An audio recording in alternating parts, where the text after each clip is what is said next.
Assalamualaikum warahmatullahi wabarakatuh. Perkenalkan, kami dari kelompok 8 yang terdiri dari Firda Fikria, Imam Hefni Mubarak, dan Eka Ayu Anggraini, mahasiswa Universitas Islam Negeri Kyai Haji Ahmad Siddiq Jember, Fakultas Tarbiyah dan Ilmu Keguruan, Prodi Manajemen Pendidikan Islam dari kelas C4. Di sini kami akan menyampaikan pembahasan materi mengenai pemeliharaan arsip, sebagaimana pemenuhan tugas mata kuliah Manajemen Perkantoran dan Keteluan dengan dosen pengampu Bapak Fikru Mafar MIP. Baiklah, langsung saja kita simak pembahasan berikut. Adapun subbab pembahasan, yang pertama, pengertian ruangan penyimpanan arsip, yang kedua, macam-macam ruangan penyimpanan arsip, yang ketiga, perawatan arsip, yang keempat, faktor-faktor perusak arsip, yang kelima, kegiatan penyelamatan arsip, yang keenam, tata cara proteksi arsip vital, yang ketujuh, bentuk tata cara pemulihan arsip vital, dan yang kedelapan, pemulihan arsip akibat musibah kebakaran. Bismillahirrahmanirrahim. Assalamualaikum warahmatullahi wabarakatuh. Perkenalkan, nama saya Eka Ayu Anggraini dengan NIM 2051010300018. Di sini saya akan menjelaskan tentang pengertian ruangan penyimpanan arsip, macam-macam ruangan penyimpanan arsip, serta perawatan arsip. Yang pertama, saya akan menjelaskan tentang pengertian ruangan penyimpanan arsip. Ruang penyimpanan arsip adalah tempat atau bangunan yang disimpan untuk penyimpanan arsip pada bangunan fisik dan lokasi bangunan tersebut, dan ditangani oleh tenaga kearsipan yang handal. Ada banyak alasan mengapa perlunya ruangan penyimpanan arsip. Di antaranya, yang pertama, melindungi keamanan arsip secara fisik, yang kedua, memelihara keamanan data arsip, dan yang ketiga, menetapkan sistem pengisian reguler atau aktivitas manajemen arsip. Untuk yang kedua, saya akan menjelaskan tentang macam-macam ruangan penyimpanan arsip. Ada beberapa ruangan penyimpanan arsip berdasarkan jenis arsip yang disimpan. Yang pertama yaitu ruangan penyimpanan arsip kertas, yaitu menaruh arsip yang hanya terdapat dalam wujud kertas. Metode khusus menata ruang penyimpanan dokumen kertas supaya pintu serta jendela menghadap ke selatan atau utara, supaya ruangan tidak terserang cahaya matahari langsung. Temperatur ruangan diatur sekitar 65 derajat Celcius hingga 75 derajat Celcius, serta kelembapan diatur pada 50 derajat Celcius sampai 60 derajat Celcius. Yang kedua, ruangan penyimpanan arsip yang berupa rekaman. Secara spesifik digunakan untuk menaruh arsip dalam wujud arsip ataupun kaset. Metode spesial mengendalikan ruangan rekaman merupakan dengan menggunakan temperatur dari 4 derajat Celcius hingga 16 derajat Celcius, serta kelembapan dari 40 derajat Celcius hingga 60 derajat Celcius. Dan yang ketiga, ruangan penyimpanan file rekam foto. Secara khusus digunakan untuk menaruh file berbentuk gambar, tercantum film negatif serta positif. Kisaran temperatur ruang penyimpanan file foto ialah dari 18 derajat Celcius sampai 21 derajat Celcius, serta kelembapannya 40 derajat Celcius. Yang keempat, yaitu ruangan penyimpanan arsip berupa audiovisual bergerak. Secara spesifik digunakan untuk menaruh arsip dalam wujud film atau videotape. Temperatur ruangan penyimpanan untuk file audio serta video seluler ialah dari 18 derajat Celcius hingga 22 derajat Celcius, serta kelembapannya 55 derajat Celcius hingga 60 derajat Celcius. Yang kelima, yaitu ruangan penyimpanan arsip berupa elektronik. Ialah menaruh arsip dalam wujud fitur kertas serta fitur lunak. Ruangan penyimpanan arsip berupa elektronik wajib terhindar dari segala sesuatu yang berupa magnet, debu, ataupun panas. serta temperatur antara 11 derajat Celcius sampai 22 derajat Celcius, serta kelembapannya dari 45 derajat Celcius. Untuk yang ketiga, saya akan jelaskan tentang perawatan arsip. Perawatan arsip merupakan upaya penjagaan arsip, sehingga keadaan fisik tidak rusak sepanjang masih memiliki nilai-nilai. Menurut Karso, pemeliharaan arsip merupakan aktivitas melindungi objek arsip tidak gampang rusak. Bisa dikatakan aktivitas ini merupakan penangkalan aksi saat sebelum kehancuran pada arsip. Menurut Wursanto, pemeliharaan arsip fisik bisa dicoba seperti berikut ini. Yang pertama dengan penataan ruangan. Yang kedua dengan menjaga kebersihan. Kebersihan yang diartikan meliputi kebersihan ruangan serta kebersihan arsip. Yang ketiga, tempat penyimpanan arsip. Lokasi yang dipergunakan untuk menaruh arsip meliputi pra-arsip dan lemari arsip. Mungkin itu saja yang bisa saya sampaikan. Kurang lebihnya saya mohon maaf. Assalamualaikum warahmatullahi wabarakatuh. Saya Firda Fikria dengan NIM 2041010300118. Di sini saya akan melanjutkan pembahasan dari Mbak Eka tadi mengenai faktor-faktor perusak arsip. Ada dua faktor perusak arsip. Yang pertama ada faktor intrinsik, yang kedua ada faktor ekstrinsik. Yang pertama, yang diartikan dengan arsip file intrinsik merupakan pemicu kehancuran pada arsip yang diperoleh dari bahan arsip itu sendiri. Berikut ini merupakan bahan arsip yang menimbulkan kehancuran pada arsip.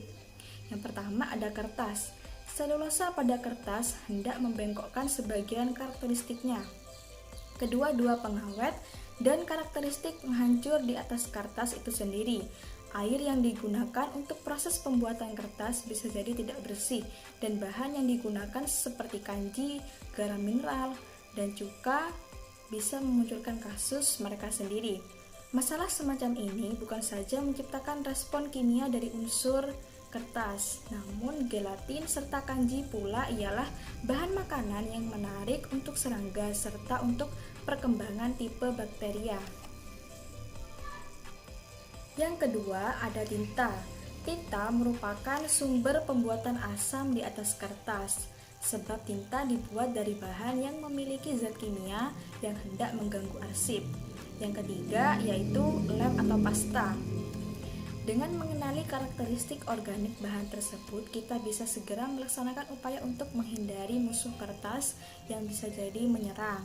Oleh karena sebab itu, dalam pemakaian perekat wajib dicari dengan cakap. Tidak dianjurkan pakai perekat yang dibuat dari getah Arab atau selotip, selulose, serta semacamnya, sebab modul yang tercantum di dalamnya hendak membuat kehancuran terhadap kertas. Faktor yang kedua ada faktor ekstrinsik. Apa itu faktor ekstrinsik? Yang diartikan dengan faktor intrinsik merupakan pemicu kehancuran arsip yang berasal dari luar arsip itu sendiri. Pemicu kehancuran pada bagian luar dari luar merupakan sebagai berikut. Yang pertama, karena kelembapan.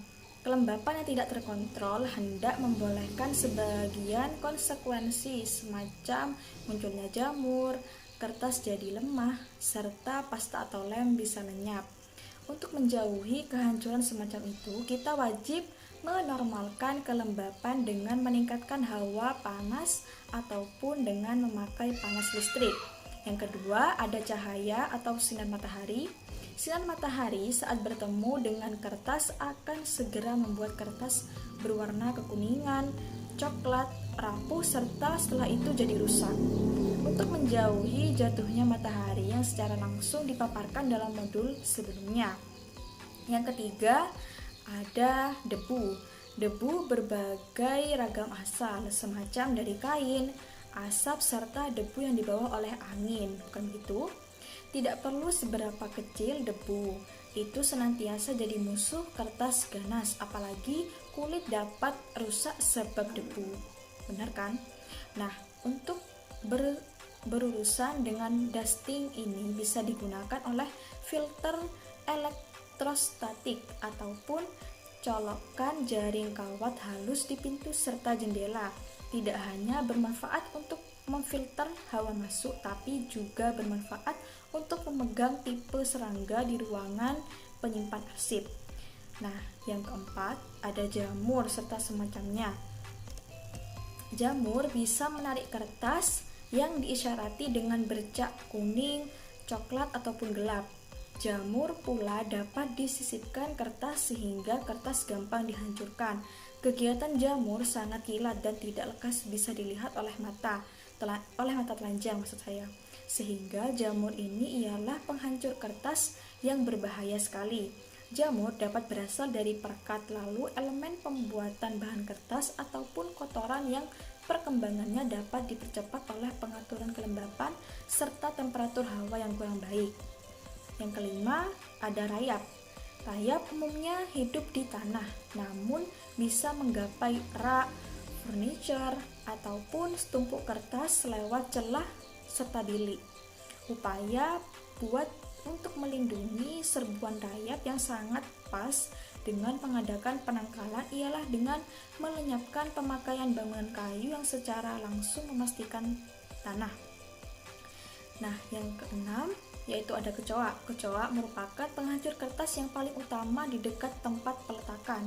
Kecoa kerap bertelur di antara tumpukan kertas lembab serta hitam. Untuk melindungi arsip, kecoa ini bisa dengan membagikan kapur barus di zona penyimpanan arsip.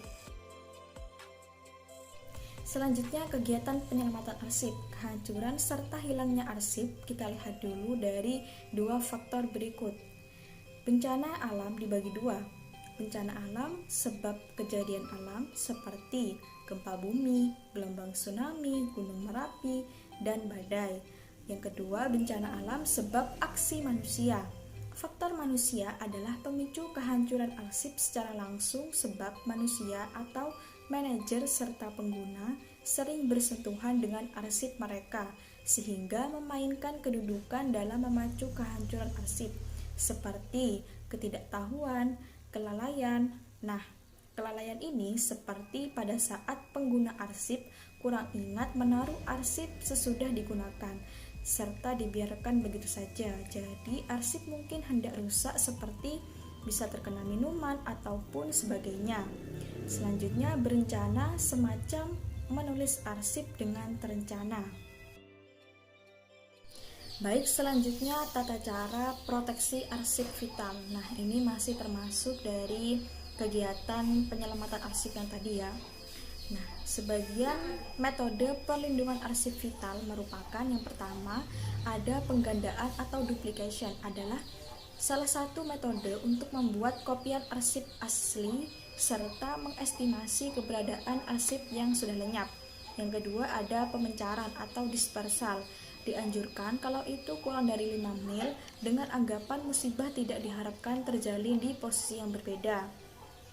Ada dua metode untuk pemecahan, yaitu ada exciting dispersal dan improved dispersal. Nah, apa itu? Yang pertama yaitu exciting dispersal. Ini sudah diprogram sehingga kala duplikasi dikenal jumlah ataupun posisi penyimpanan. Arsip yang ditaruh di posisi lain atau desentralisasi adalah bagian dari prosedur yang sudah diprogram oleh organisasi. Nah, yang kedua, improved dispersal terbuat sebab keberadaan suasana organisasi ataupun kebutuhan sehingga akumulasi duplikasi bisa terjalin di luar rencana atau program, paling utama di posisi terpisah. Nah, yang ketiga ada pemindahan atau transfer. Sumber arsip asli dipindahkan ke posisi penyimpanan arsip vital atau record center. Umumnya dipindahkan merupakan arsip vital yang sudah tidak aktif. Yang keempat, ada perlengkapan khusus atau vaulting, merupakan kemudahan penyimpanan tahan api, tahan air, serta pengerasan tahan keras untuk membagikan proteksi daripada bahaya. Diperbuat daripada besi atau peti besi, bila butuh terletak di posisi dasar tanah. Nah, yang kelima atau yang terakhir, penyimpanan di pusat arsip record center tadi. Nah, apa itu record center? Record center merupakan penyimpanan arsip yang tidak aktif yang bertempat di unit kerja dalam suatu organisasi maksud saya, serta umumnya periode waktu yang lama, serta ialah bangunan yang biasanya dirancang khusus serta dalam konstruksi untuk menaruh arsip yang tidak aktif dengan bayaran rendah, serta sediakan layanan arsip saat sebelum dihancurkan untuk membenarkan keamanan raga serta data. Nah, record center ini ada dua area, yaitu yang pertama ada pada area organisasi, yang kedua ada di bagian luar area organisasi. Assalamualaikum warahmatullahi wabarakatuh. Nama saya Imam Hafni Mubarak, NIM 2050312, akan melanjutkan materi dari Firda yang sebagai berikut. 7. Bentuk tata cara pemulihan arsip vital. 1. Vacuum Fresh Drink atau VFD merupakan proses atau rangkaian yang dilewatkan oleh material arsip atau kertas, dibekukan serta dikeringkan dalam ruang temperatur besar. Membutuhkan sarana khusus dan sangat jarang. Baru saja dipunyai 4 negeri, salah satunya Jepang. 2. Vacuum drink adalah fasilitas buat proses kertas basah yang tidak ditempatkan di ruang yang membolehkan penampilan cairan atau embun. 3. Freezing adalah proses pembekuan, dipakai buat kurangi bahaya kehancuran sebab partikel es serta ialah sesi perantara saat sebelum ditransfer ke vacuum fresh drink. 4. Air drink adalah pengertian hawa, cuma bisa dicoba di area yang normal sehingga bisa menghindari perkembangan lumut. 8. Pemulihan arsip akibat musibah kebakaran sebagai berikut. Memakai perlengkapan yang digunakan secara manual atau wastawi. Memakai forklift di daya gas tidak diperbolehkan listrik. Dilarang memakai perlengkapan pemanasan atau portable mesin foto, kopi, baterai atau sumber api lainnya. Dilarang menyimpan bahan kimia, minyak ataupun cat, jelajahi merokok atau membagikan ashtray. Batasi ruangan penyimpan arsip PLG sedikit 30 cm dari pusat sinar terdekat. Cukup sekian dari saya, kurang lebihnya mohon maaf. Dari semua pembahasan materi yang sudah kami jelaskan, maka dapat kami tarik kesimpulan bahwa tujuan pemeliharaan dan perawatan arsip sesuai dengan tujuan penyelenggaraan kearsipan di dalam Undang-Undang Republik Indonesia Nomor 43 Tahun 2009 tentang kearsipan dalam pasal 3, yaitu menjamin keselamatan dan keamanan arsip sebagai bukti pertanggungjawaban dalam kehidupan bermasyarakat, berbangsa dan bernegara, serta meningkatkan kualitas pelayanan publik dalam pengelolaan dan pemanfaatan arsip yang otentik dan terpercaya. Sekian dari kami kelompok 8, kurang lebihnya mohon maaf, semoga bermanfaat. Wassalamualaikum warahmatullahi wabarakatuh.